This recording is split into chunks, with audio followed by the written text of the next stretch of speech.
Hello friends, book dark reader पर आप सभी का स्वागत है। आज हम बात करने वाले हैं power of gratitude by Rhonda Bayern.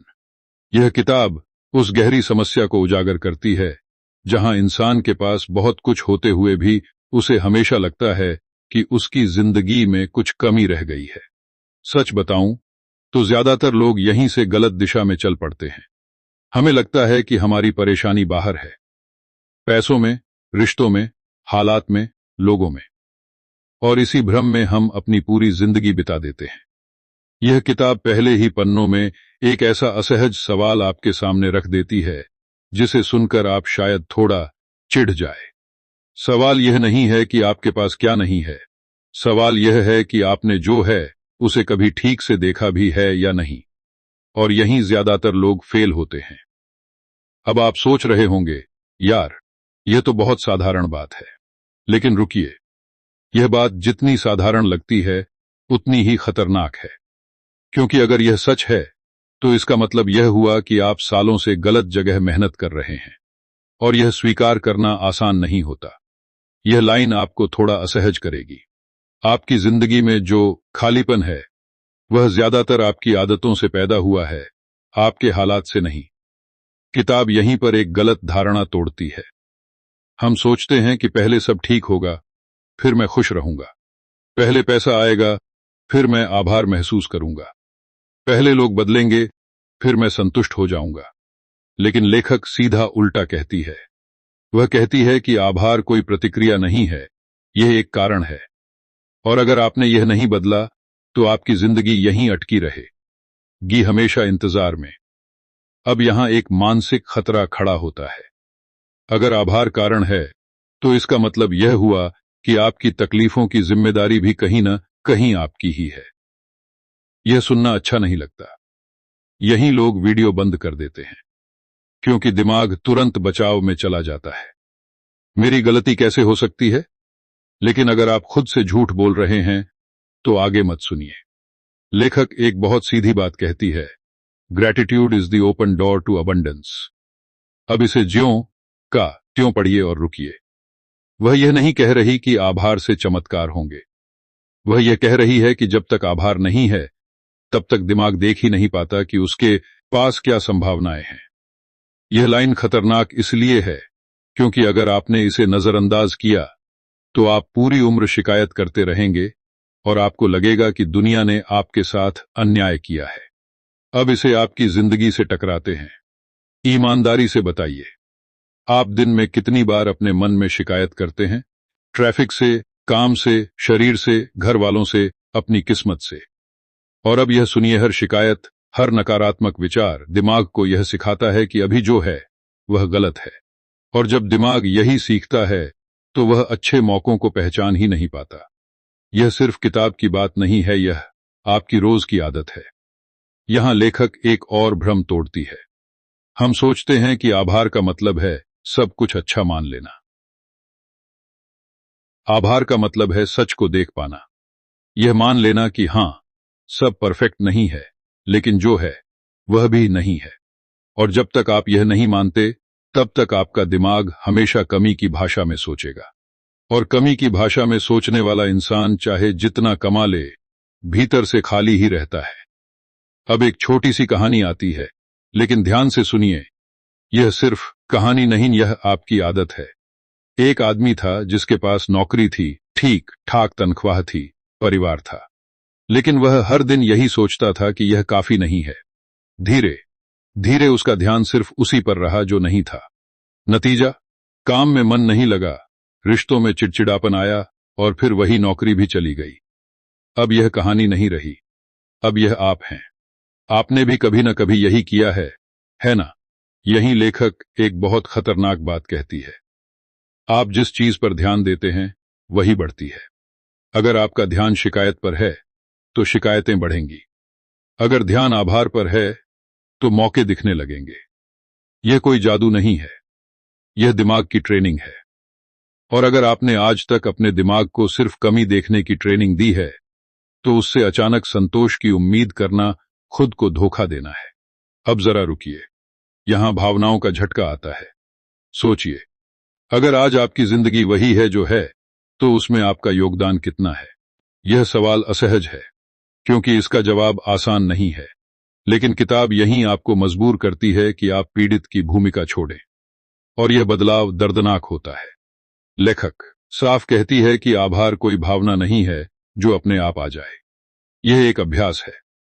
पहले समझ आती है, फिर आजमाते हैं, फिर अटकते हैं, कई बार भूल जाते हैं, फिर याद आता है, फिर छोटी छोटी जीत होती है। और यहीं ज्यादातर लोग हार मान लेते हैं, क्योंकि उन्हें तुरंत बड़ा बदलाव चाहिए होता है। लेकिन यह किताब चेतावनी देती है, अगर आप धैर्य नहीं रखेंगे तो आप इसे भी बाकी अधूरी कोशिशों की तरह छोड़ देंगे। ईमानदारी से बताइए, आपने कितनी बार कुछ शुरू किया है और बीच में छोड़ दिया है? अब यह किरदार नहीं है, यह आप हैं। और अगर आप यही पैटर्न यहां भी दोहराते हैं, तो फर्क सिर्फ इतना होगा कि आप एक और किताब को दोष देंगे। यहां पहला भाग आपको किसी समाधान पर नहीं छोड़ता, यह आपको बेचैन करता है, क्योंकि असली सवाल अभी बाकी है। अगर आभार इतना जरूरी है, तो हम उसे महसूस क्यों नहीं कर पाते? और उससे भी डरावना सवाल यह है कि ऐसा तो नहीं कि हमें शिकायत में एक अजीब सा आराम मिल गया है।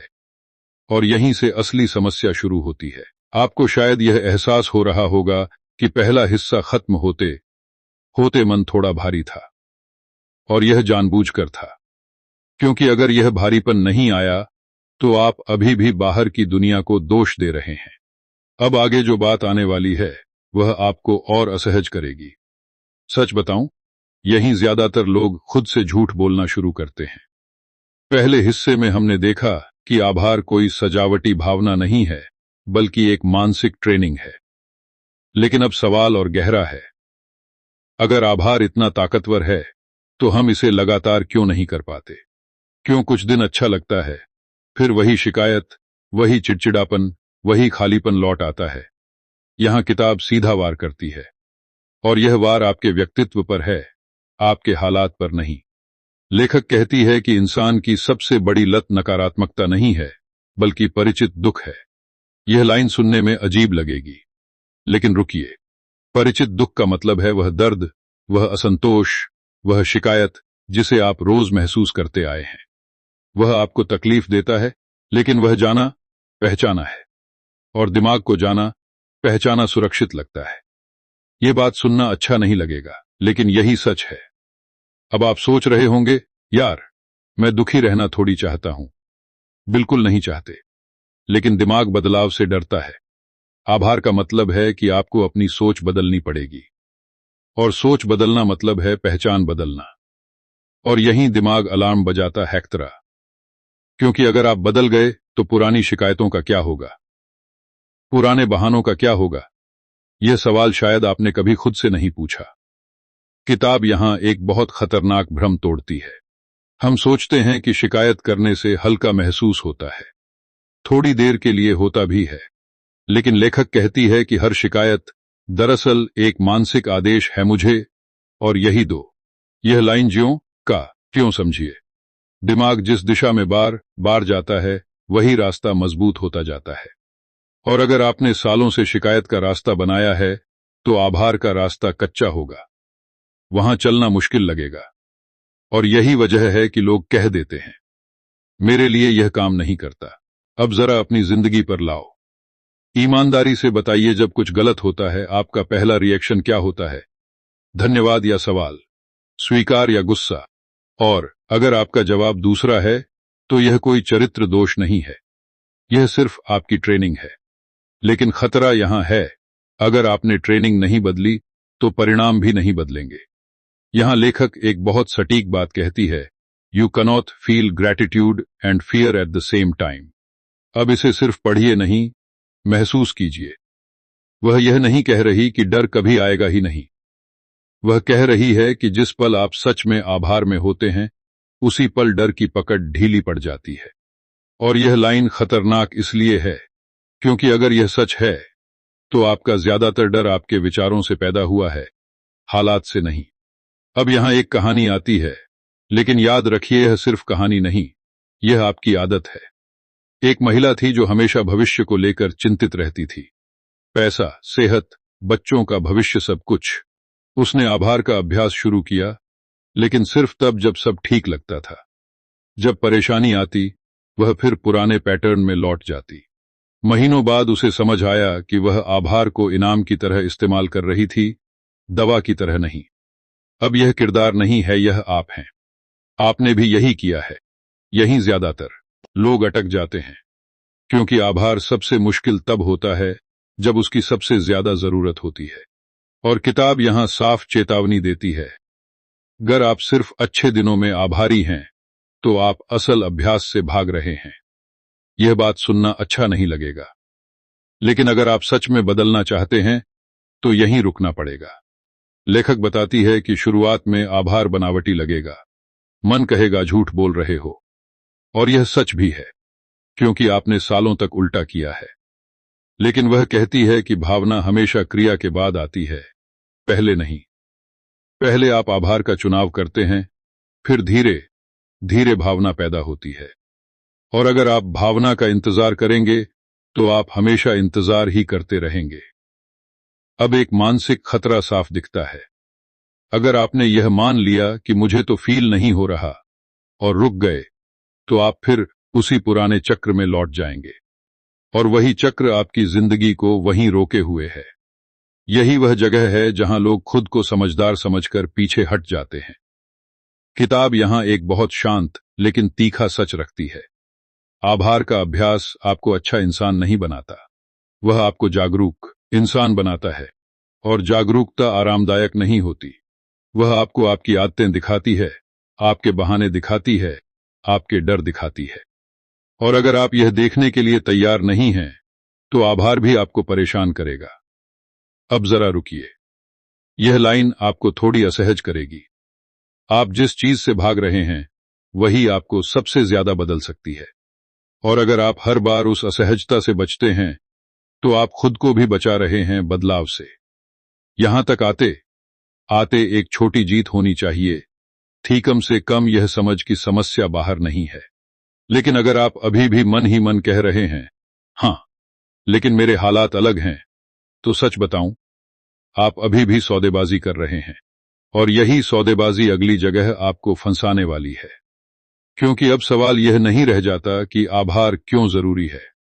अब सवाल यह है, आप किन चीजों को देखकर आभार महसूस करने से डरते हैं। और अगर आप इस सवाल से बच रहे हैं, तो एक बात आपको सुननी ही पड़ेगी। अगर आपने पिछले हिस्से के आखिरी सवाल को सच में महसूस किया है, तो मन थोड़ा बेचैन होगा। और अगर बेचैनी नहीं है, तो या तो आप बहुत ईमानदार हैं, या फिर बहुत अच्छे से खुद को बहला रहे हैं। सच बताऊं, ज्यादातर लोग दूसरा वाला रास्ता चुनते हैं, क्योंकि अब बात आभार की नहीं रह गई है। अब बात उस चीज की है जिसे आप देखना नहीं चाहते। किताब यहां एक और परत खोलती है। लेखक कहती है कि इंसान आभार से इसलिए नहीं डरता क्योंकि वह मुश्किल है, बल्कि इसलिए डरता है क्योंकि आभार जिम्मेदारी लाता है। यह लाइन आपको झटका दे सकती है, क्योंकि अगर आप यह मान लेते हैं कि आपकी जिंदगी में जो अच्छा है वह सिर्फ संयोग नहीं है, तो फिर यह भी मानना पड़ेगा कि जो बुरा है उसमें आपकी हिस्सेदारी भी है। और यहीं दिमाग पीछे हटता है। अब आप सोच रहे होंगे, यार, हर चीज के लिए खुद को दोष देना तो सही नहीं। बिल्कुल सही नहीं है। किताब भी ऐसा नहीं कहती। लेकिन वह यह जरूर कहती है कि जब तक आप अपनी भूमिका नहीं देखेंगे, तब तक आप बाहर से मदद की उम्मीद करते रहेंगे। और बाहर से मदद का इंतजार करने वाला इंसान भीतर से कमजोर होता चला जाता है। यह बात सुनना अच्छा नहीं लगेगा। लेखक एक बहुत सटीक बात कहती है। आभार आपको यह सिखाता है कि आप पीड़ित नहीं हैं। अब इसे हल्के में मत लीजिए, क्योंकि पीड़ित की भूमिका आरामदायक होती है। उसमें आपको कुछ बदलना नहीं पड़ता। उसमें गलती हमेशा किसी और की होती है। और अगर आपने सालों से इसी भूमिका में जीना सीखा है, तो आभार आपको असहज करेगा, क्योंकि आभार आपको खड़ा करता है। यहां एक मानसिक खतरा साफ है। अगर आप इस असहजता से भागते हैं, तो आप वापस उसी कहानी में लौट जाएंगे। मेरे साथ ही ऐसा क्यों होता है? और यह सवाल सुनने में मासूम लगता है, लेकिन यह सवाल आपकी ताकत चूस लेता है, क्योंकि इसका जवाब कभी संतोष नहीं देता। अब एक उदाहरण आता है, लेकिन ध्यान से सुनिए, यह सिर्फ कहानी नहीं, यह आपकी आदत है। एक आदमी था जो हमेशा अपने बॉस, सिस्टम, देश, हालात को दोष देता था। उसने आभार का अभ्यास शुरू किया, लेकिन सिर्फ उन्हीं चीजों के लिए जो आसान थीं। जब उसकी गलती सामने आती, वह चुप हो जाता। महीनों बाद उसे समझ आया कि वह आभार का इस्तेमाल खुद को अच्छा महसूस कराने के लिए कर रहा था, खुद को बदलने के लिए नहीं। अब यह किरदार नहीं है, यह आप हैं। आपने भी चुनकर ही देखा है ना? यही किताब एक बहुत खतरनाक धारणा तोड़ती है। हम सोचते हैं कि आभार का मतलब है हमेशा पॉजिटिव रहना। नहीं, लेखक साफ कहती है कि आभार का मतलब है सच से भागना बंद करना। यह लाइन ज्यों का त्यों समझिए। अगर आपकी जिंदगी में कुछ गड़बड़ है, तो उसे मानना आभार के खिलाफ नहीं है, लेकिन उसे मानकर भी खुद को पूरी तरह असहाय मान लेना यह आभार का उल्टा है। अब जरा अपने ऊपर लाओ। ईमानदारी से बताइए, आपने कितनी बार खुद से कहा है, मेरे बस में क्या है? और यह कहकर आपने हाथ खड़े कर दिए हैं। यह वाक्य बहुत मासूम लगता है, लेकिन यही वाक्य आपको रोकता है, क्योंकि इसके बाद दिमाग कोशिश करना ही छोड़ देता है। और किताब यही चेतावनी देती है।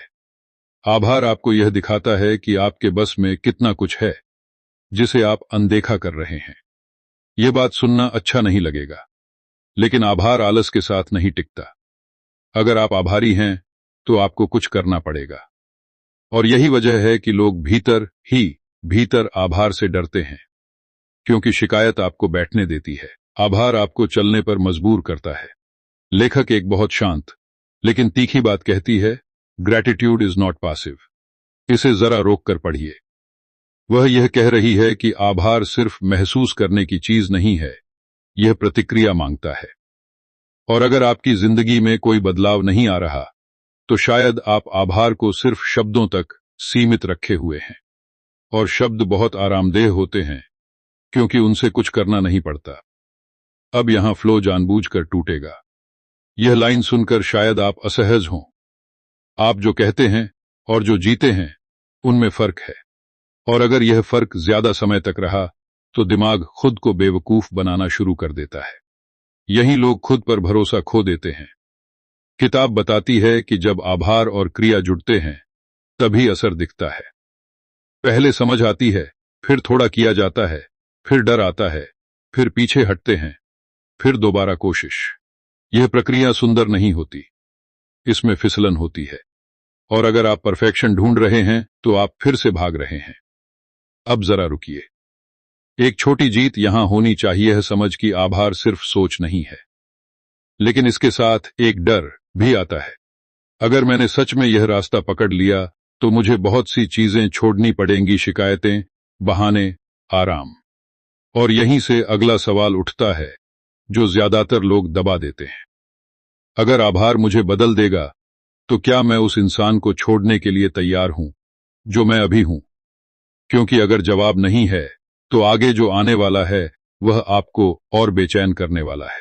अगर आपने पिछला सवाल टाल दिया था, तो कोई बात नहीं। ज्यादातर लोग टालते हैं, क्योंकि अब बात सिर्फ आदत बदलने की नहीं रह गई है, अब बात पहचान की हो गई है। और पहचान से छेड़छाड़ दिमाग को सबसे ज्यादा डराती है। सच बताऊं, यही लोग असली काम से पीछे हट जाते हैं। किताब इस हिस्से में एक बहुत गहरी परत खोलती है। लेखक कहती है कि इंसान वही बन जाता है जिसे वह बार बार महसूस करता है। ध्यान दीजिए, सोचता नहीं, महसूस करता है। यह फर्क छोटा लगता है, लेकिन यही फर्क पूरी दिशा बदल देता है। क्योंकि आप दिन भर क्या महसूस करते हैं, वही आपकी पहचान बनती जाती है। और अगर ज्यादातर समय आप कमी, डर और शिकायत महसूस कर रहे हैं, तो आप चाहे कितनी भी बड़ी बातें कर लें, भीतर से वही इंसान बने रहते हैं। अब आप सोच रहे होंगे, तो फिर मैं क्या करूं? हर समय खुश तो नहीं रह सकता। बिल्कुल नहीं रह सकते। किताब भी ऐसा दावा नहीं करती, लेकिन वह यह जरूर कहती है कि आभार का अभ्यास आपको नकली खुशी नहीं सिखाता, वह आपको भावनाओं का चयन सिखाता है। यह लाइन आपको थोड़ी अजीब लगेगी, क्योंकि हमें सिखाया गया है कि भावनाएं अपने आप आती हैं। लेकिन लेखक कहती है कि आप किस भावना में ज्यादा समय बिताते हैं, यह आपका चुनाव होता है, भले ही अनजाने में। यह बात सुनना अच्छा नहीं लगेगा, लेकिन अगर आपकी जिंदगी में सालों से वही भावनात्मक पैटर्न दोहर रहा है, तो वह सिर्फ हालात का खेल नहीं है, वह आपकी अनुमति से चल रहा है।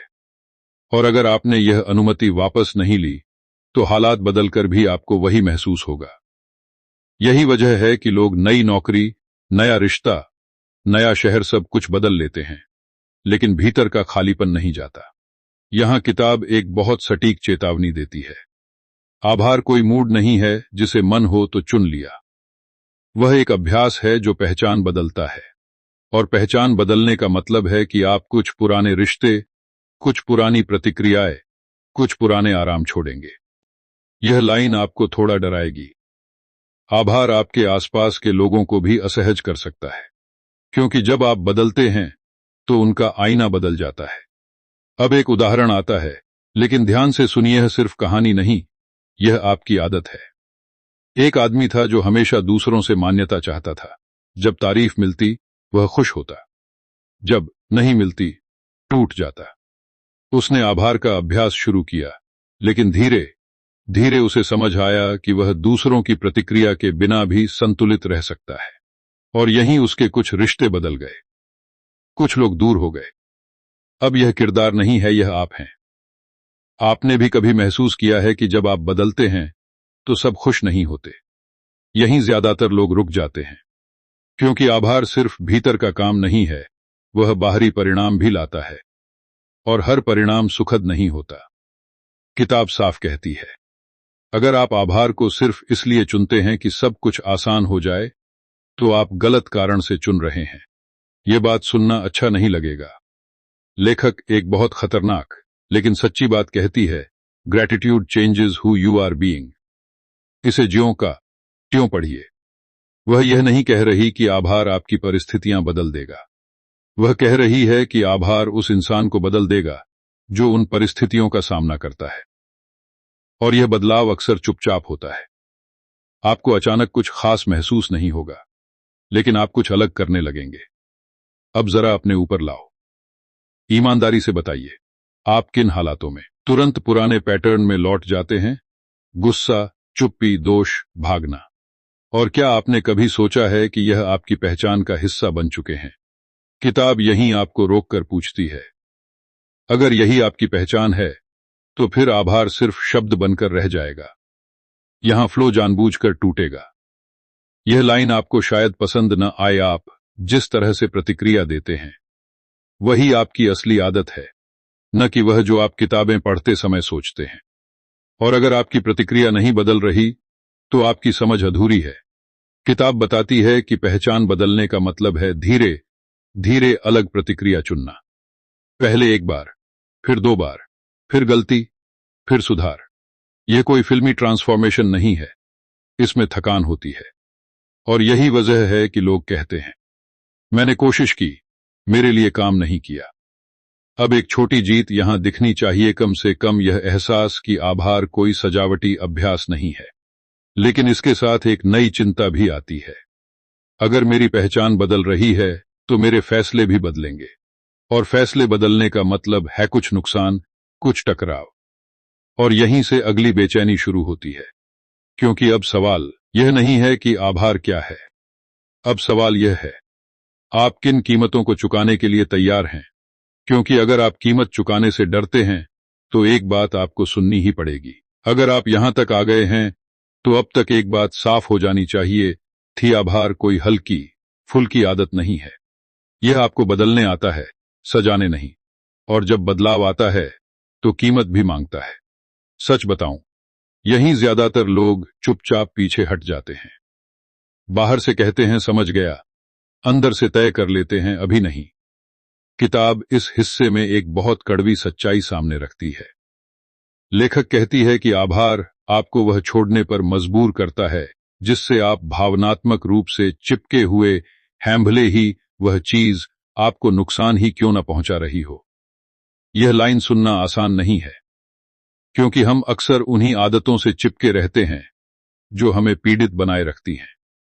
पीड़ित होने में एक अजीब सा आराम होता है, उसमें जिम्मेदारी नहीं होती। अब आप सोच रहे होंगे, यार मैं तो बस हालात से परेशान हूं। ठीक है, लेकिन किताब यही सवाल बदल देती है। वह पूछती है, क्या आप परेशान हैं या आपने परेशानी को अपनी पहचान बना लिया है?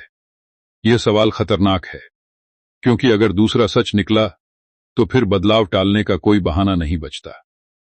लेखक एक बहुत सीधी बात कहती है, आभार आपको वर्तमान में लाता है, और वर्तमान में आना मतलब है भविष्य के डर और अतीत के पछतावे से दूरी बनाना। यह बात सुनने में अच्छी लगती है, लेकिन व्यवहार में मुश्किल है, क्योंकि अतीत और भविष्य आपको कहानी देते हैं, वर्तमान आपको काम देता है, और काम से ज्यादातर लोग बचते हैं। यहां एक मानसिक खतरा साफ खड़ा होता है।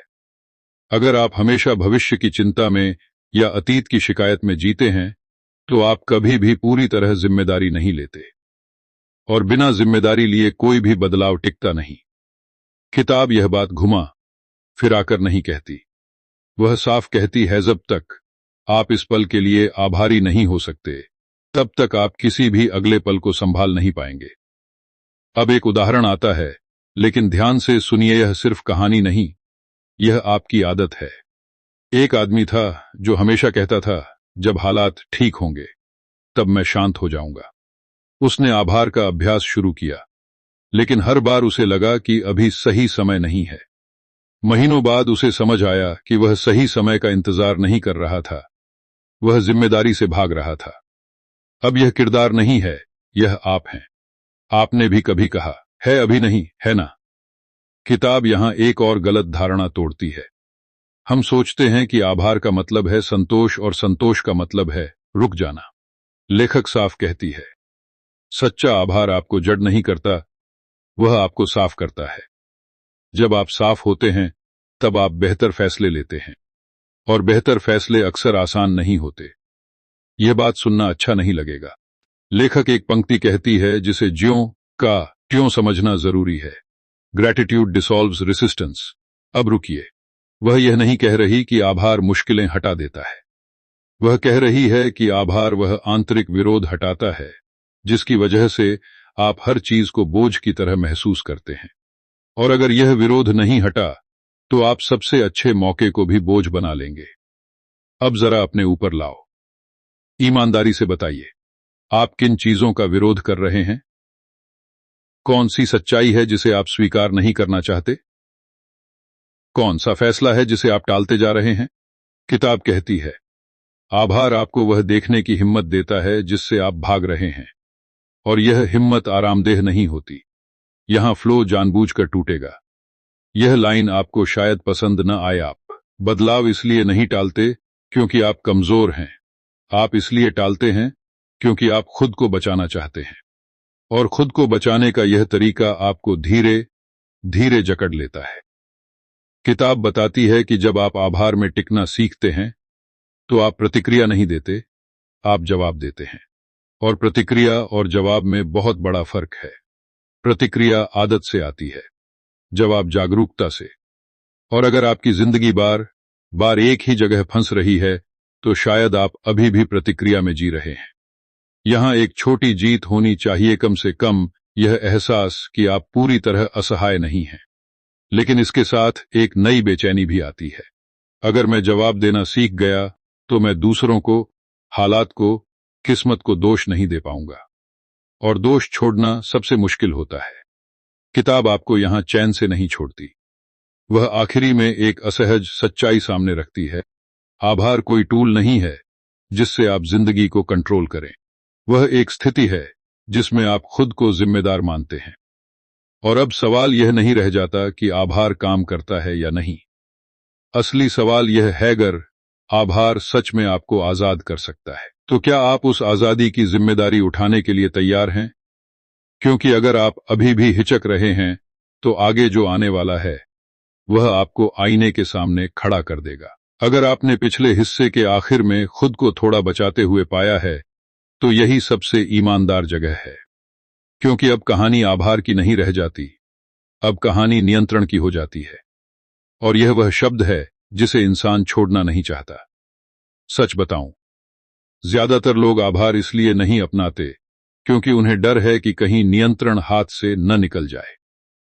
किताब यहां एक बहुत तीखा सच सामने रखती है। लेखक कहती है कि इंसान जितना ज्यादा जिंदगी को कंट्रोल करना चाहता है, उतना ही ज्यादा वह भीतर से असुरक्षित होता जाता है। यह लाइन आपको चुभेगी, क्योंकि हमने हमेशा यही सीखा है कि कंट्रोल ताकत है। लेकिन किताब कहती है कंट्रोल अक्सर डर की निशानी होता है, और आभार उस डर को उजागर कर देता है, इसलिए वह असहज लगता है। अब आप सोच रहे होंगे, तो क्या सब कुछ छोड़ दूं?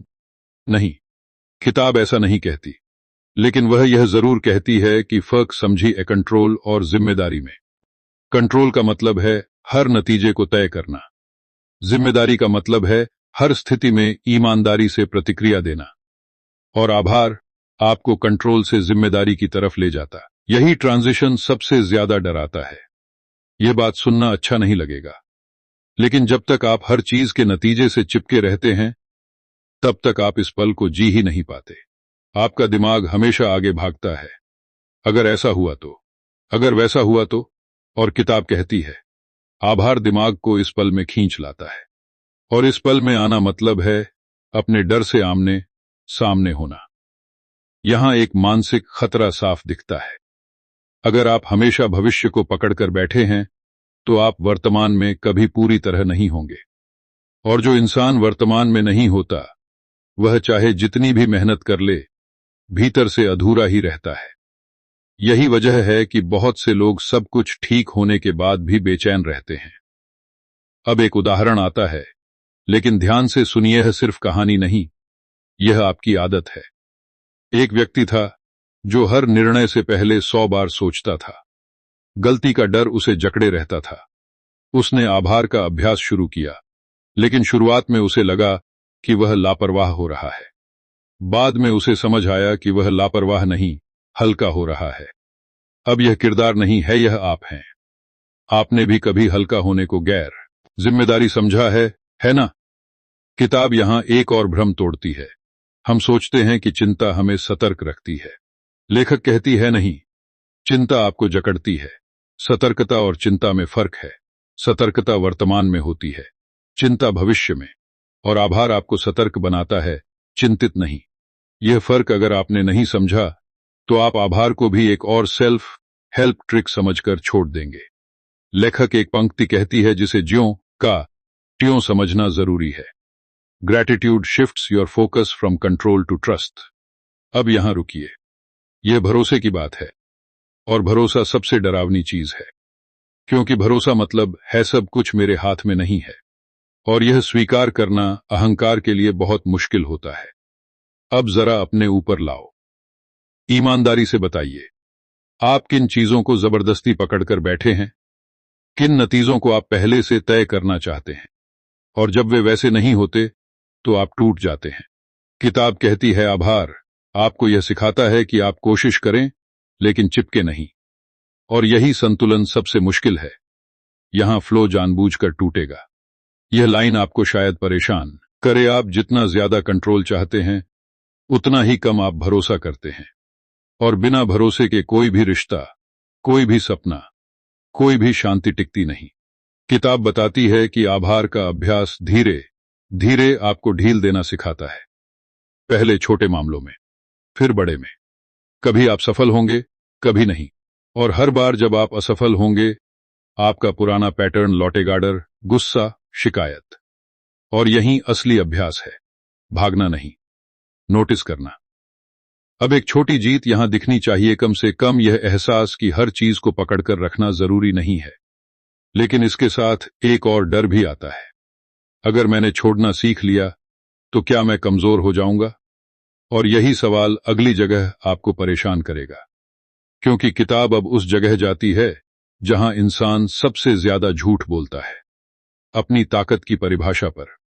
और अगर आप अभी भी यही मानते हैं कि ताकत मतलब जकड़ कर रखना, तो एक बात आपको सुननी ही पड़ेगी। अगर आपने अभी भी ताकत को पकड़ने, दबाने और साबित करने से जोड़कर रखा है, तो यह हिस्सा आपको थोड़ा असहज करेगा, क्योंकि अब किताब सीधा उसी जगह हाथ डालती है जहां इंसान अपनी सबसे बड़ी गलतफहमी पालता है। सच बताऊं, ज्यादातर लोग ताकत को गलत जगह ढूंढते हैं। लेखक यहां एक बहुत साफ और तीखी बात कहती है। वह कहती है कि असली ताकत नियंत्रण में नहीं, प्रतिक्रिया में होती है। यह लाइन सुनकर दिमाग तुरंत विरोध करेगा, क्योंकि हमें सिखाया गया है कि जो जोर से बोले, जो दबाव बनाए, जो हालात को मोड़े वही मजबूत है। लेकिन किताब कहती है नहीं। जो इंसान अपने भीतर की प्रतिक्रिया को पहचान लेता है, वही सच में मजबूत होता है। और आभार इस पहचान का पहला दरवाजा है। अब आप सोच रहे होंगे, यार, प्रतिक्रिया तो अपने आप हो जाती है। यही सबसे बड़ा भ्रम है। किताब यहीं इसे तोड़ती है। वह कहती है कि प्रतिक्रिया अपने आप नहीं होती, वह अभ्यास से आती है। आपने सालों से एक ही तरह से प्रतिक्रिया दी है, इसलिए वह स्वाभाविक लगने लगी है। लेकिन स्वाभाविक और सही में फर्क होता है। और अगर आपने यह फर्क नहीं समझा, तो आप पूरी उम्र अपनी आदतों को ही अपनी पहचान मानते रहेंगे। यह बात सुनना अच्छा नहीं लगेगा, लेकिन आभार आपको कमजोर नहीं करता, वह आपको धीमा करता है। और धीमा होना इस दुनिया में कमजोरी समझा जाता है। लेकिन लेखक कहती है, धीमापन ही वह जगह है जहां जागरूकता पैदा होती है। जब आप धीमे होते हैं, तभी आप चुन पाते हैं। और जब तक आप चुन नहीं पा रहे, तब तक आप मुक्त नहीं हैं। यहां एक मानसिक खतरा साफ दिखता है। अगर आप हर स्थिति में तुरंत प्रतिक्रिया देते हैं, तो आप अपनी जिंदगी किसी और के हाथों में दे रहे हैं। सामने वाला कुछ कहे, आप भड़क गए। कुछ हुआ, आप टूट गए। और फिर आप कहते हैं, मेरे बस में क्या है? किताब कहती है, आपने बस खुद को सौंप दिया है। अब एक उदाहरण आता है, लेकिन ध्यान से सुनिए, यह सिर्फ कहानी नहीं, यह आपकी आदत है। एक व्यक्ति था जो हर आलोचना पर बचाव में चला जाता था। उसे लगता था कि अगर उसने जवाब नहीं दिया, तो वह हार जाएगा। उसने आभार का अभ्यास शुरू किया, और पहली बार उसने आलोचना को सुना, बिना जवाब दिए। उसे लगा जैसे उसने कुछ खो दिया हो। लेकिन कुछ दिनों बाद उसे एहसास हुआ कि उसने कुछ नहीं खोया, उसने आजादी पाई।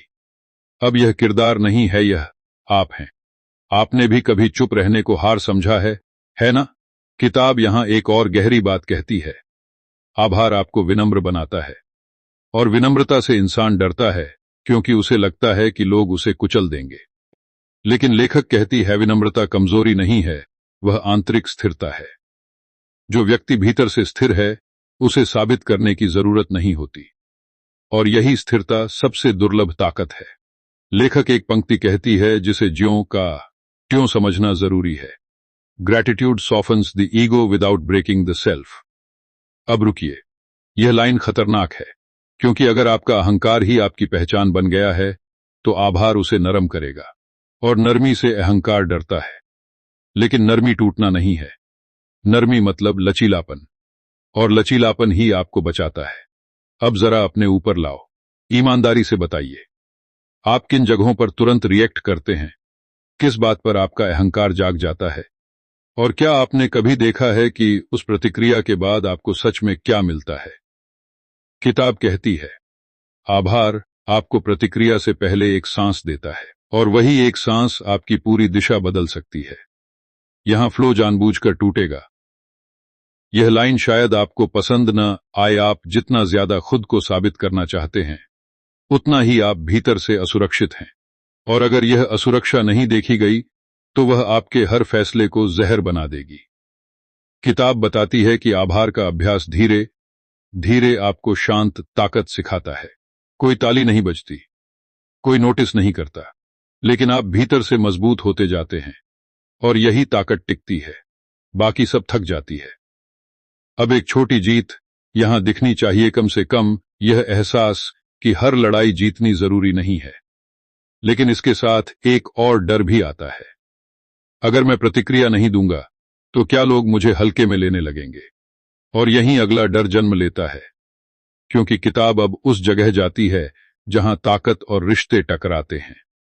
और अगर आप अब भी यही मानते हैं कि ताकत मतलब ऊंची आवाज, तो आगे जो आने वाला है, वह आपको बहुत कुछ फिर से परिभाषित करने पर मजबूर करेगा। अगर आपने पिछले हिस्से में ताकत को नए तरीके से देखना शुरू किया है, तो अब जो आने वाला है, वह और ज्यादा निजी लगेगा, क्योंकि अब किताब रिश्तों की बात करती है, और रिश्ते वह जगह हैं जहां इंसान अपनी सारी समझ भूल जाता है। सच बताऊं, यही आभार सबसे ज्यादा टेस्ट होता है। लेखक कहती है कि इंसान बाहर की दुनिया में जितना भी संतुलित हो, रिश्तों में आते ही उसके पुराने पैटर्न जाग जाते हैं। उम्मीदें, शिकायतें, तुलना और सबसे ऊपर मान्यता की भूख। और अगर आपने आभार को सिर्फ अपने भीतर तक सीमित रखा है, तो रिश्तों में वह तुरंत टूट जाएगा, क्योंकि रिश्ते आईना होते हैं, और आईने में वही दिखता है जो भीतर है। यह बात सुनना अच्छा नहीं लगेगा, लेकिन ज्यादातर रिश्ते प्यार से नहीं, अपेक्षाओं से टूटते हैं। किताब ये बहुत शांति से कहती है, लेकिन असर गहरा है। जब आप किसी से उम्मीद करते हैं कि वह आपको पूरा करे, समझे, बदले, तो आप उसे बोझ बना देते हैं, और बोझ कोई ज्यादा देर नहीं उठाता। आभार यहां एक अलग रास्ता दिखाता है। देखना, स्वीकार करना, बिना मांगे सराहना। अब आप सोच रहे होंगे, तो क्या कुछ भी ना चाहूं? नहीं, किताब ऐसा नहीं कहती। वह कहती है कि चाहत और मांग में फर्क समझिए। चाहत खुली होती है, मांग तंग, और आभार मांग को ढीला करता है। यह बात छोटी लग सकती है, लेकिन रिश्तों में यही फर्क जिंदगी और थकान के बीच होता है। यहां एक मानसिक खतरा साफ है। अगर आप हर रिश्ते में यह सोचकर जाते हैं कि मुझे क्या मिल रहा है, तो आप कभी भी सच्चा जुड़ाव महसूस नहीं करेंगे। और फिर आप कहें, ये लोग स्वार्थी हैं। किताब कहती है, नहीं, देन की जगह पर खड़े हैं, और वहां से प्यार नहीं दिखता। अब एक उदाहरण आता है, लेकिन ध्यान से सुनिए, यह सिर्फ कहानी नहीं, यह आपकी आदत है। एक व्यक्ति था जो हमेशा शिकायत करता था कि लोग उसे महत्व नहीं देते। उसने आभार का अभ्यास शुरू किया, लेकिन उसने दूसरों को सराहना शुरू नहीं किया। उसे लगता था कि पहले मुझे मिलना चाहिए। महीनों बाद उसे समझ आया कि वह सम्मान की मांग कर रहा था, सम्मान जी नहीं रहा था। अब यह किरदार नहीं है, यह आप हैं। आपने भी कभी सोचा है, पहले वो करें, फिर मैं करूंगा? किताब यहां एक बहुत गहरी बात कहती है। आभार रिश्तों में दूरी नहीं बढ़ाता, वह सीमाएं साफ करता है। यह लाइन आपको थोड़ी उलझन में डालेगी, क्योंकि हम सोचते हैं कि अगर हम कम मांगेंगे तो लोग हमें हल्के में लेंगे। लेकिन लेखक कहती है, जब आप आभार में होते हैं तो आप साफ होते हैं, और साफ इंसान खुद को बेचता नहीं, लेकिन खुद को खोता भी नहीं। लेखक एक पंक्ति कहती है जिसे ज्यों का त्यों समझना जरूरी है। Gratitude invites connection without attachment. अब रुकिए, जुड़ाव बिना चिपकाव के। यह संतुलन बहुत कम लोग समझते हैं। जुड़ाव मतलब खुलापन, चिपकाव मतलब डर, और डर से बना रिश्ता हमेशा भारी होता है। अब जरा अपने ऊपर लाओ, ईमानदारी से बताइए, आप किन रिश्तों में लगातार निराश होते हैं? और क्या आपने कभी देखा है कि आपकी अपेक्षाएं क्या थीं? किताब कहती है, आभार आपको दूसरों को बदलने से रोकता है और खुद को समझने पर मजबूर करता है। और यही सबसे असहज काम है। यहां फ्लो जानबूझकर टूटेगा। यह लाइन शायद आपको पसंद न आए। आप जिनसे सबसे ज्यादा उम्मीद करते हैं, उन्हीं से सबसे ज्यादा आहत होते हैं। और अगर यह पैटर्न बार बार दोहर रहा है, तो समस्या सिर्फ सामने वाले में नहीं है। किताब बताती है कि आभार रिश्तों में शांति लाता है, लेकिन वह शांति कीमत मांगती है। कीमत यह कि आप हर बार सही साबित होने की जिद छोड़ें, और सही साबित होना छोड़ना अहंकार के लिए बहुत मुश्किल होता है। अब एक छोटी जीत यहां होनी चाहिए, कम से कम यह समझ कि रिश्तों की थकान सिर्फ दूसरों की वजह से नहीं है। लेकिन इसके साथ एक नई बेचैनी भी आती है। अगर मैं मांग कम कर दूं, तो क्या मुझे कम मिलेगा? और यहीं अगला डर जन्म लेता है, क्योंकि किताब अब उस जगह जाती है जहां आभार और कमी की सोच टकराते हैं। और अगर आप अब भी यह मानते हैं कि बिना मांगे कुछ नहीं मिलता, तो आगे जो आने वाला है वह आपको अंदर तक हिला देगा। अगर आपने अभी तक यह मानकर चल रखा है कि दुनिया आपको उतना ही देती है जितना आप जोर लगाकर मांगते हैं, तो यह हिस्सा आपको बेचैन करेगा। क्योंकि अब किताब सीधे उस सोच पर चोट करती है जिसे हम बहुत व्यावहारिक समझते हैं। सच बताऊं, कमी की सोच सबसे ज्यादा समझदार लगती है। लेखक कहती है कि इंसान दो जगहों से जी सकता, हैकमी से या प्रचुरता से। और यह कोई दर्शन नहीं है, यह रोज का अनुभव है। कमी से जीने वाला इंसान हमेशा हिसाब लगाता है, कितना दिया, कितना मिला, कितना बाकी है, कितना छिन सकता है, और यह हिसाब कभी खत्म नहीं होता। आभार इस पूरे गणित को तोड़ देता है, और इसलिए वह डराता है, क्योंकि जब गणित टूटता है तो नियंत्रण भी ढीला पड़ता है।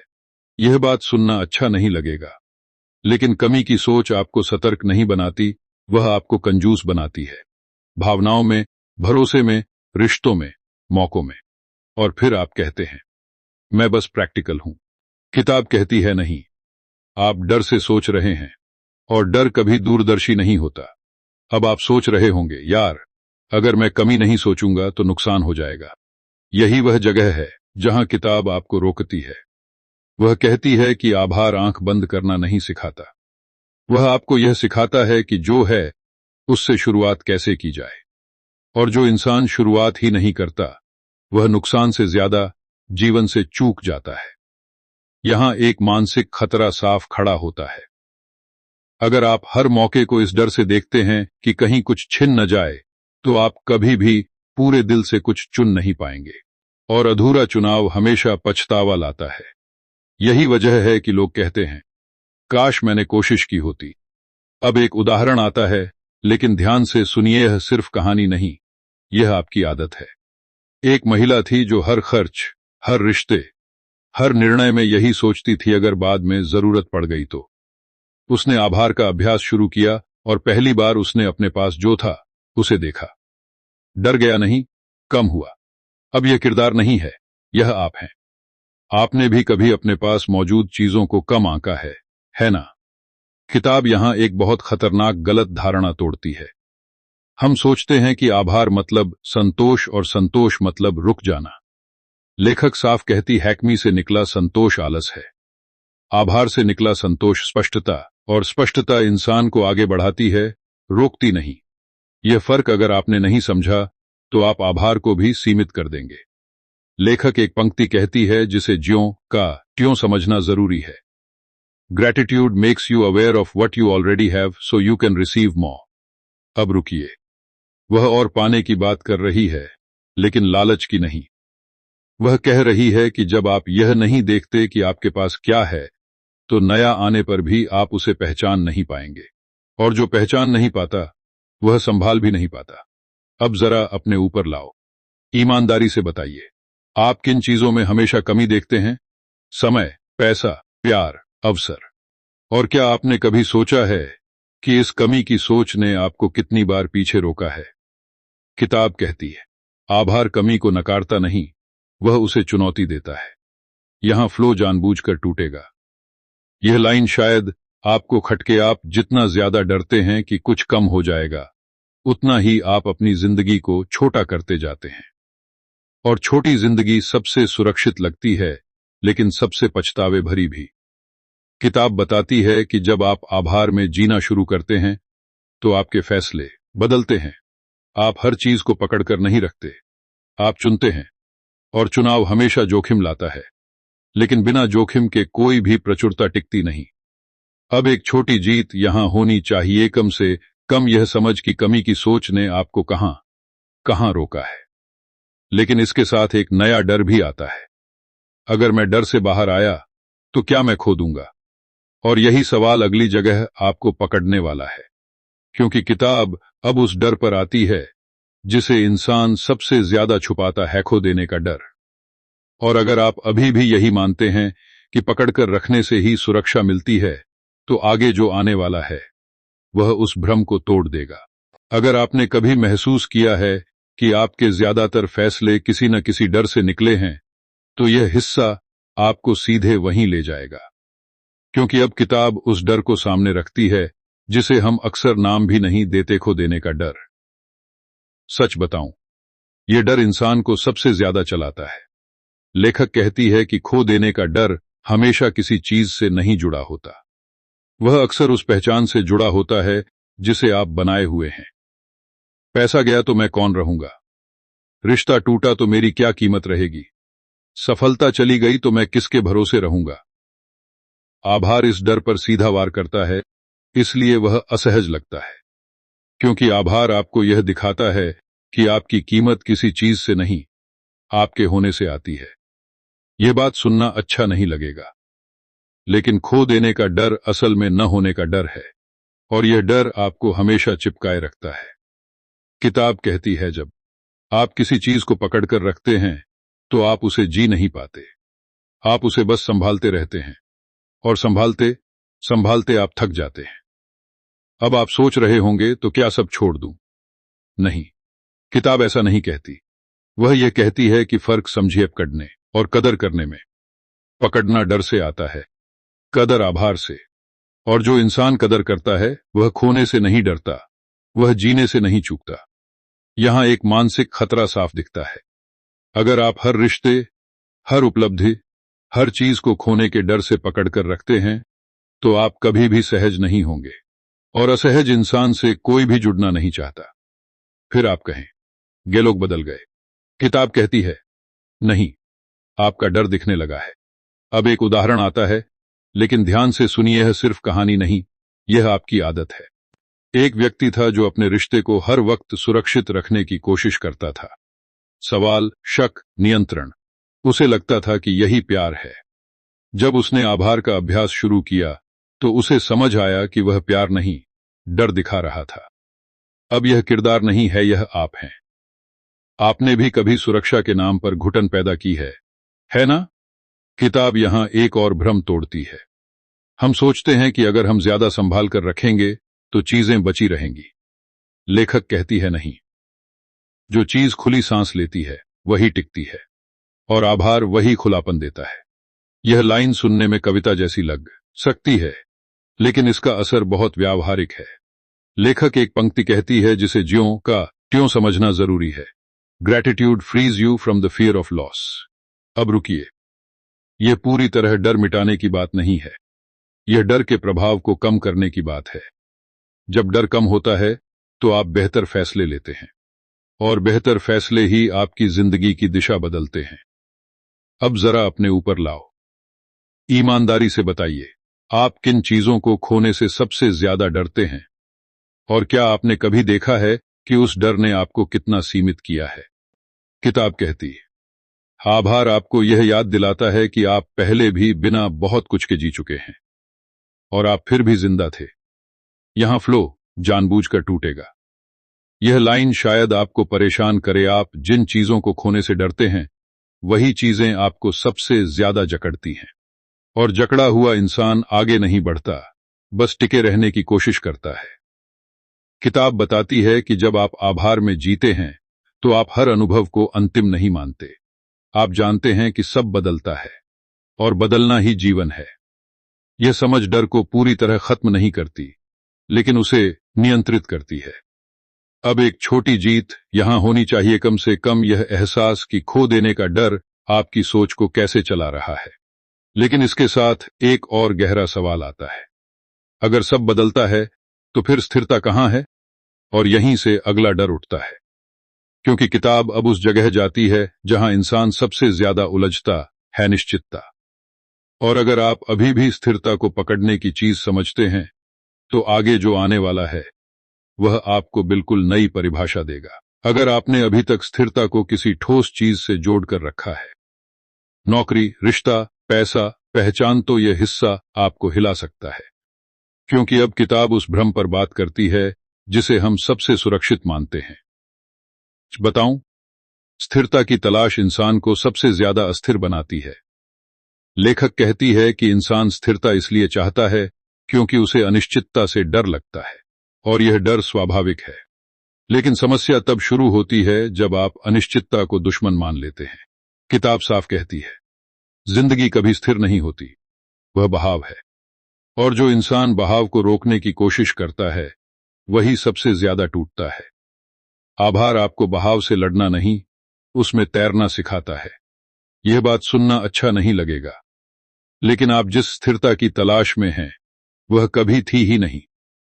वह बस एक कल्पना थी जिससे आपने खुद को सुरक्षित महसूस कराया, और जब वास्तविकता उस कल्पना से टकराती है तो आप घबरा जाते हैं। किताब यहीं आपको रोककर कहती है, घबराहट हालात से नहीं, अपेक्षा से पैदा होती है। अब आप सोच रहे होंगे, तो क्या मैं कुछ भी प्लान न करूं? नहीं, किताब ऐसा नहीं कहती। वह कहती है कि प्लान और पकड़ में फर्क समझिए। प्लान लचीला होता है, पकड़ सख्त, और आभार आपको लचीलापन देता है। लचीलापन मतलब यह मान लेना कि सब कुछ मेरे मुताबिक नहीं चलेगा, और फिर भी मैं टूटूंगा नहीं।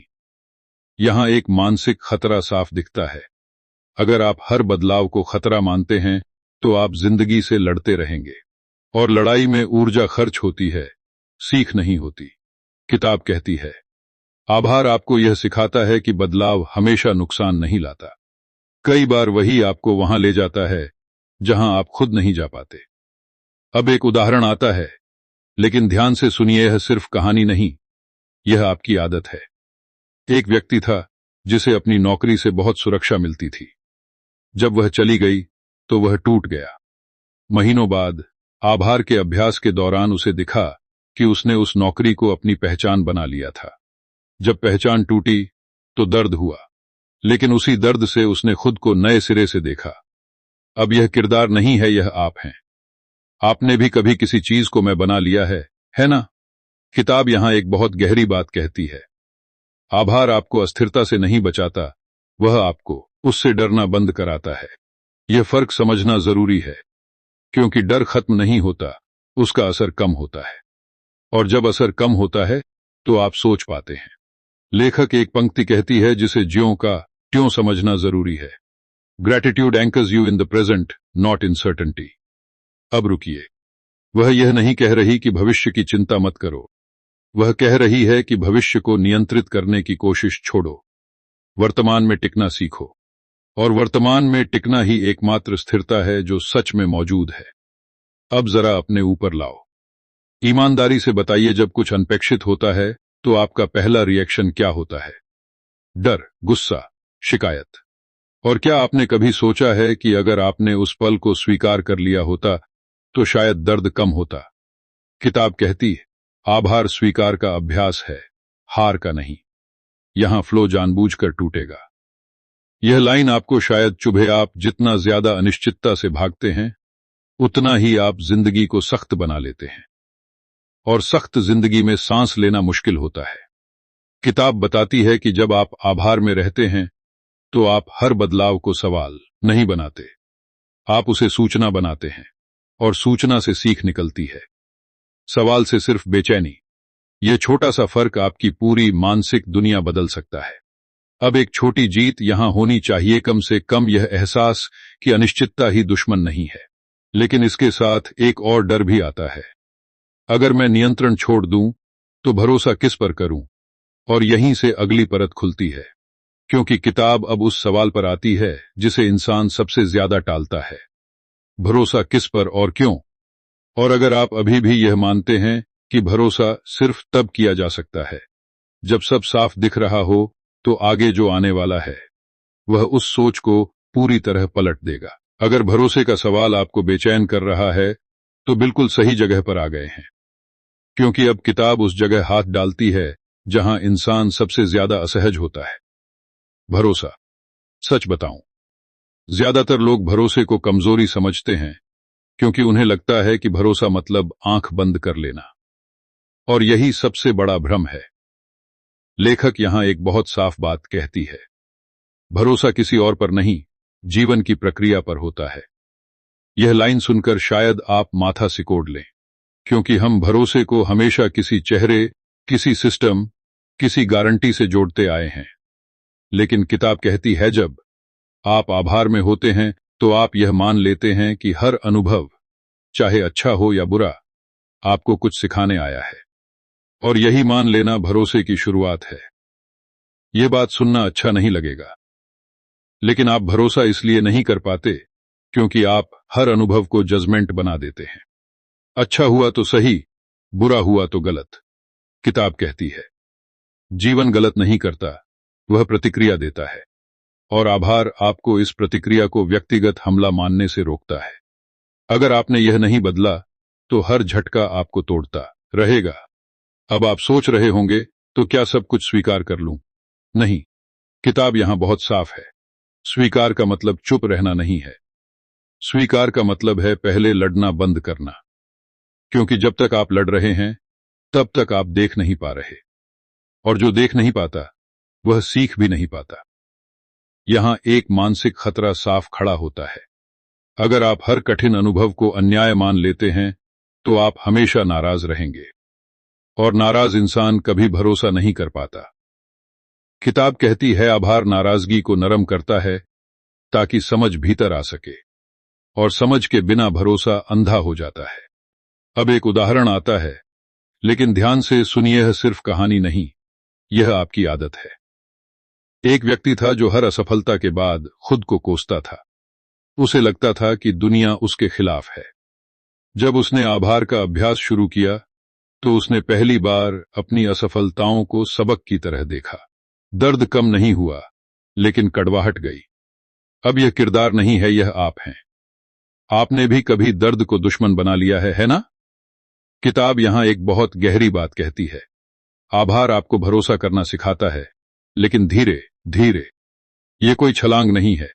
पहले आप छोटे अनुभवों पर भरोसा करते हैं, फिर बड़े पर, और हर बार जब भरोसा टूटता है आप फिर से चुनते हैं। यह प्रक्रिया थकाने वाली है, और यही वजह है कि लोग बीच में रुक जाते हैं। लेखक एक पंक्ति कहती है जिसे ज्यों का त्यों समझना जरूरी है। Gratitude teaches you to trust life without needing guarantees. अब रुकिए, गारंटी के बिना भरोसा। यह सुनना आसान नहीं है, क्योंकि गारंटी आपको सुरक्षित महसूस कराती है। लेकिन किताब कहती है गारंटी के भरोसे जीने वाला इंसान कभी पूरी तरह जी नहीं पाता। वह हमेशा बैकअप में रहता है। अब जरा अपने ऊपर लाओ। ईमानदारी से बताइए, आप किन चीजों के लिए गारंटी चाहते हैं? प्यार, सफलता, सम्मान। और जब गारंटी नहीं मिलती तो आप पीछे हट जाते हैं। किताब कहती है आभार आपको यह सिखाता है कि हर कदम गारंटी के साथ नहीं आता, लेकिन हर कदम बेकार भी नहीं होता। यहां फ्लो जानबूझकर टूटेगा। यह लाइन शायद आपको असहज करे। आप जितना ज्यादा सुरक्षा ढूंढते हैं उतना ही आप अनुभव से कटते जाते हैं, और अनुभव से कटा इंसान सिर्फ कल्पनाओं में जीता है। किताब बताती है कि भरोसा कोई भावना नहीं है, वह अभ्यास है। ठीक वैसे ही जैसे आभार। कभी आप सफल होंगे, कभी टूटेंगे, लेकिन हर बार अगर आप कड़वाहट में नहीं जाते तो आप आगे बढ़ते हैं, और आगे बढ़ना ही जीवन का एकमात्र संकेत है। अब एक छोटी जीत यहां होनी चाहिए, कम से कम यह एहसास कि भरोसा अंधापन नहीं है।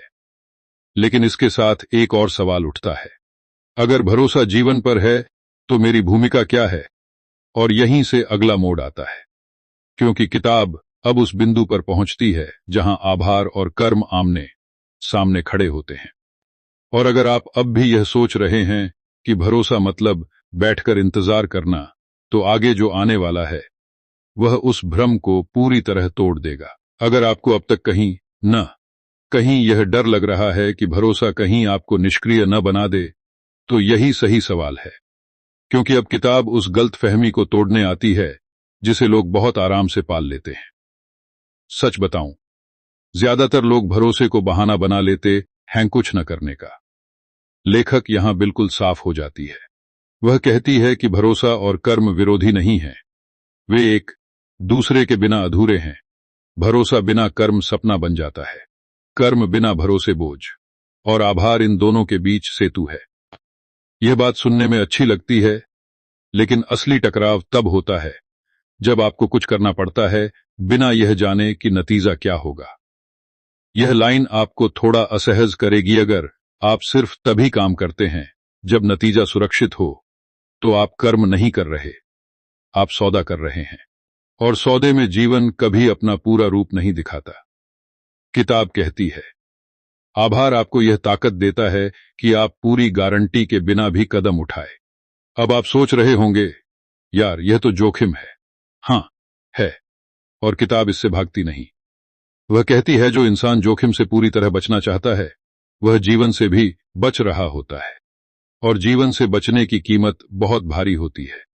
बाहर से सब ठीक लगता है, भीतर से सब सूख जाता है। यहां एक मानसिक खतरा साफ खड़ा होता है। अगर आप हर बार यह सोचकर रुक जाते हैं कि अभी सही समय नहीं है, तो सही समय कभी नहीं आता, और फिर आप खुद को समझाते हैं, मैं धैर्य रख रहा हूं। किताब कहती है ही, आप डर को धैर्य का नाम दे रहे हैं।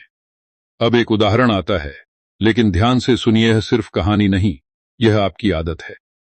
एक व्यक्ति था जो हमेशा तैयारी करता रहता था, सीखता, प्लान करता, सोचता, लेकिन शुरू नहीं करता।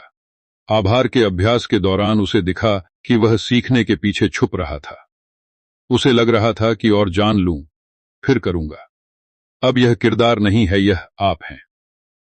आपने भी कभी तैयारी को टालने का तरीका बनाया है ना? किताब यहां एक बहुत तीखा सच रखती है।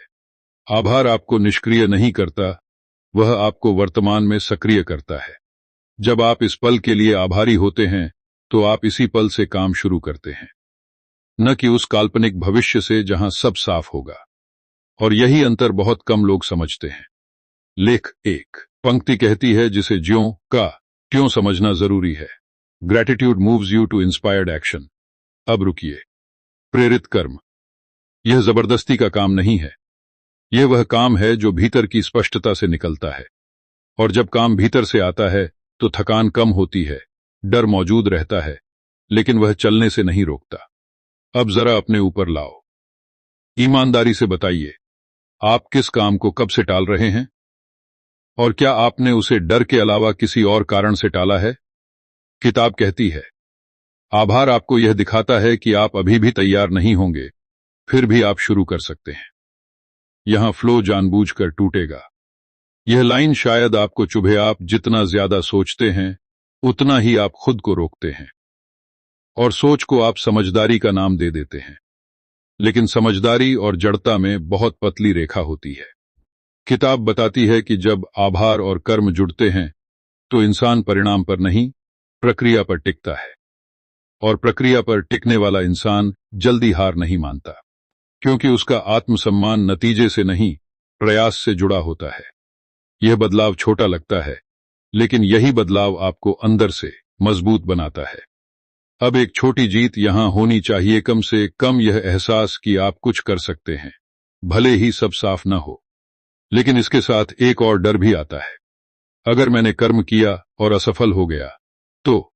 और यहीं से अगला डर उठता है, क्योंकि किताब अब उस जगह जाती है जहां इंसान सबसे ज्यादा टूटता है, सफलता। और अगर आप अब भी यह मानते हैं कि असफलता का मतलब है मैं गलत हूं, तो आगे जो आने वाला है वह उस सोच को पूरी तरह तोड़ देगा। अगर असफलता का नाम सुनते ही आपके भीतर कुछ सिकुड़ जाता है, तो यह हिस्सा आपके लिए है, क्योंकि अब किताब उस जगह जाती है जहां इंसान सबसे ज्यादा खुद से दूरी बना लेता है। सच बताऊं, असफलता से इंसान नहीं टूटता, उसकी कहानी उसे तोड़ देती है। लेखक यहां एक बहुत सीधी बात कहती है, असफलता एक घटना है, पहचान नहीं। लेकिन ज्यादातर लोग इसे अपनी पहचान बना लेते हैं। मैं असफल हूं, मुझसे नहीं होता। और जैसे ही यह वाक्य भीतर बैठता है, आभार गायब हो जाता है, क्योंकि आभार वर्तमान में रहता है और पहचान का बोझ आपको अतीत में खींच ले जाता है।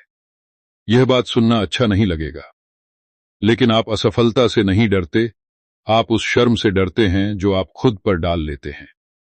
किताब कहती है, जब आप आभार में होते हैं, तो आप असफलता को व्यक्तिगत अपमान नहीं बनाते, आप उसे प्रतिक्रिया मानते हैं, और प्रतिक्रिया से सीख निकलती है, अपमान से सिर्फ बचाव। अब आप सोच रहे होंगे, तो क्या असफलता का बुरा लगना गलत है? नहीं। किताब यहां बहुत साफ है, दर्द स्वाभाविक है, रुकना स्वाभाविक नहीं। लेकिन ज्यादातर लोग यहीं रुक जाते हैं और फिर कहते हैं, मैंने कोशिश की थी। लेकिन कोशिश और एक बार कोशिश करने में फर्क होता है। आभार उस फर्क को दिखाता है। यहां एक मानसिक खतरा साफ खड़ा होता है। अगर हर असफलता के बाद आप खुद को छोटा करते हैं, तो आप अगली बार जोखिम ही नहीं लेंगे, और बिना जोखिम के कर्म मर जाता है। किताब चेतावनी देती है, आभार आपको यह सिखाता है कि आप खुद को चोट पहुंचाए बिना भी अपनी गलती देख सकते हैं। अब एक उदाहरण आता है, लेकिन ध्यान से सुनिए, यह सिर्फ कहानी नहीं, यह आपकी आदत है। एक व्यक्ति था जो हर असफलता के बाद खुद को बेकार कहता था। उसने आभार का अभ्यास शुरू किया, लेकिन शुरुआत में उसे यह नकली लगा। फिर एक दिन उसने सिर्फ इतना किया। सफलता के बाद खुद को कोसने की जगह उसने उस कोशिश के लिए खुद को धन्यवाद दिया। अब यह किरदार नहीं है, यह आप हैं। आपने भी कभी खुद से दुश्मन जैसा बर्ताव किया है ना? किताब यहां एक बहुत गहरी बात कहती है। आभार आपको नतीजों से अलग करना सिखाता है। इसका मतलब यह नहीं कि नतीजे मायने नहीं रखते। इसका मतलब यह है कि आपका मूल्य नतीजों से तय नहीं होता। और जब यह समझ आती है, तब असफलता का जहर कम हो जाता है। लेखक एक पंक्ति कहती है जिसे ज्यों का त्यों समझना जरूरी है। Gratitude allows you to fail without losing yourself.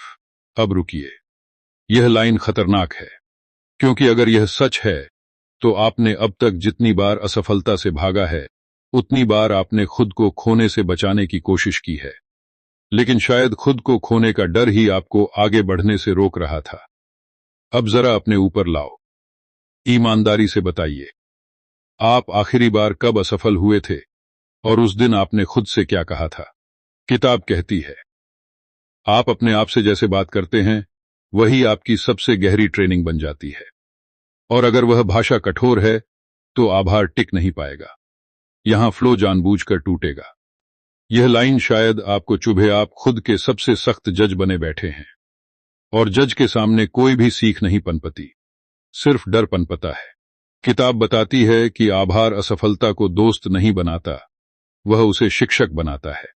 और शिक्षक के साथ रिश्ता सम्मान का होता है, डर का नहीं। जब यह रिश्ता बनता है तब आप दोबारा खड़े होते हैं, शायद धीरे, शायद डगमगाते हुए, लेकिन खड़े होते हैं। अब एक छोटी जीत यहां होनी चाहिए, कम से कम यह एहसास कि असफलता ने आपको जितना नुकसान पहुंचाया उससे ज्यादा आपने खुद को पहुंचाया। लेकिन इसके साथ एक आखिरी सवाल उठता है, अगर मैं बार बार गिरूं तो क्या मैं कभी शांति में जी पाऊंगा? और यहीं से आखिरी परत खुलती है, क्योंकि किताब अब उस जगह जाती है जहां आभार और शांति आमने सामने खड़े होते हैं। और अगर आप अब भी शांति को परिस्थितियों का इनाम समझते हैं तो आगे जो आने वाला है वह आपकी पूरी समझ को पलट देगा। अगर आप अब तक यह मानते आए हैं कि शांति तब आएगी जब सब ठीक हो जाएगा, तो यह आखिरी हिस्सा आपको सबसे ज्यादा चुप कर देगा, क्योंकि अब किताब उस भ्रम को तोड़ने आती है जिसे इंसान सबसे ज्यादा पकड़कर रखता है। सच बताऊं, शांति कोई इनाम नहीं है, शांति एक अभ्यास है। लेखक यहां बहुत शांत लेकिन बहुत निर्णायक बात कहती है। शांति परिस्थितियों से नहीं आती, वह आपके हालात के साथ आपके रिश्ते से आती है। यह लाइन सुनने में हल्की लग सकती है, लेकिन इसका मतलब बहुत भारी है, क्योंकि अगर यह सच है तो इसका मतलब यह हुआ कि आप जिस दिन भी कह रहे हैं जब यह ठीक हो जाएगा तब मैं शांत हो जाऊंगा, उस दिन आप शांति को टाल रहे हैं।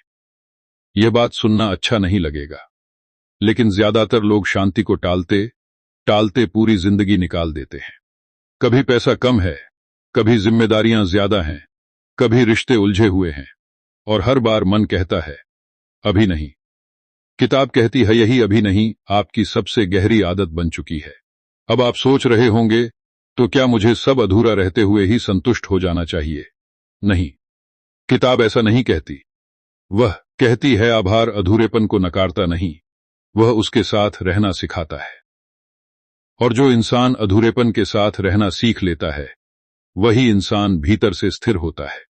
यहां एक मानसिक खतरा साफ है। अगर आप शांति को भविष्य से जोड़ते हैं तो वर्तमान हमेशा बेचैन रहेगा, और बेचैन वर्तमान में कोई भी खुशी टिकती नहीं। किताब चेतावनी देती है। आभार आपको यह सिखाता है कि आप इस पल में भी सांस ले सकते हैं, भले ही सब हल न हुआ हो। अब एक उदाहरण आता है, लेकिन ध्यान से सुनिए, यह सिर्फ कहानी नहीं, यह आपकी आदत है। एक व्यक्ति था जो हमेशा कहता था बस यह एक समस्या हल हो जाए। हर बार जब एक समस्या जाती, दूसरी आ जाती। आभार के अभ्यास के दौरान उसे पहली बार समझ आया कि समस्या का खत्म होना शांति की शर्त नहीं है। अब यह किरदार नहीं है, यह आप हैं। आपने भी कभी यही सोचा है ना? किताब यहां एक बहुत गहरी बात कहती है।